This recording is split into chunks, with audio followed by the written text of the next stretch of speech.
আসসালামু আলাইকুম ওয়া রাহমাতুল্লাহি ওয়া বারাকাতুহু। সম্মানিত প্রিয় উপস্থিতি, আজকের এই ভিডিওতে আলোচনা করব স্বপ্নে ধনুক দেখলে কি হয়। আল্লামা ইমাম ইবনে সিরিনের কিতাব থেকে। সাথে যুক্ত আছি আমি মুফতি জুবায়ের বিন ইমাম। আলোচনা বুঝতে সাথেই থাকবেন। যারা এখনও চ্যানেলটি সাবস্ক্রাইব করেননি, সাবস্ক্রাইব করতে ভুলবেন না।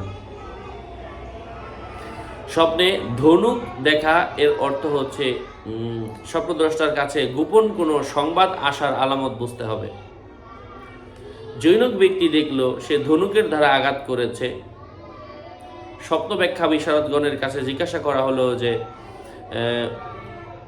ধনুকের মাধ্যমে কেউ আমাকে আঘাত করেছে, এর ব্যাখ্যা কি? এর ব্যাখ্যা বলা হলো যে তুমি নিজে চগুলখুর হবে। তো তাই হয়েছিল যা বলেছিলেন। বন্দুকের নল হলো ছোট শহর বা দেশ। এটা কারো কারো মতে বন্দুকের ছোট নল হচ্ছে এটা ছোট দেশ। যে ব্যক্তি স্বপ্নে দেখে তাকে বন্দুকের নল দেওয়া হয়েছে, তাহলে সে বাদশাহী পাবে।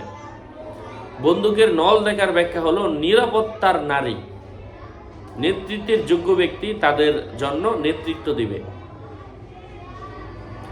স্বপ্নে কোনো ব্যক্তি যদি লম্বা ধনুক দেখে, সে লম্বা সফর করার আলামত বুঝতে হবে।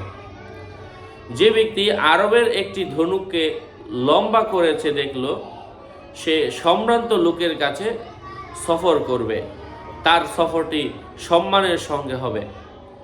ধনুককে পারস্য দেশের মধ্যে দেখলে স্বপ্নদ্রষ্টা অনারব কোনো দেশের মধ্যে ধনুক নিয়ে সফর করার সম্ভাবনা রয়েছে। স্বপ্নে ভাঙ্গা ধনুক দেখা স্ত্রী অথবা সন্তানের মৃত্যুর আলামত বুঝতে হবে।